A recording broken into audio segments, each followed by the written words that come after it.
ذرائع کے مطابق Pakistan cricket board P C B legendary all rounder Shahid Afridi کو 2023 میں بھارت میں ہونے والے ورلڈ کپ تک چیف سلیکٹر مقرر کرنا چاہتا ہے۔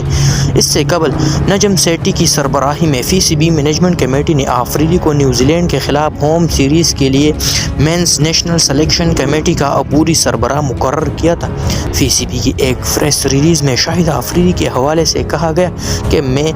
فی سی بی مینجمنٹ کمیٹی کی جانب سے اس ذمہ داری کو سونپا جانے پر فخر محسوس کرتا ہوں اور اپنے بہترین صلاحیتوں کے مطابق اس ذمہ داری کو نبھانے میں کوئی کسر نہیں چھوڑوں گا۔ انہوں نے مزید کہا کہ ہمیں اپنے جیتنے کے طریقوں پر واپس جانے کی ضرورت ہے اور مجھے اس میں کوئی شک نہیں ہے کہ میرٹ اور سلیکشن فیصلوں کے ذریعے ہم نیوزی لینڈ کے خلاف سیریز میں قومی ٹیم کو مضبوط کارکردگی کا مظاہرہ کرنے اور اپنے مداحوں کا اعتماد بحال کرنے میں مدد کریں گے۔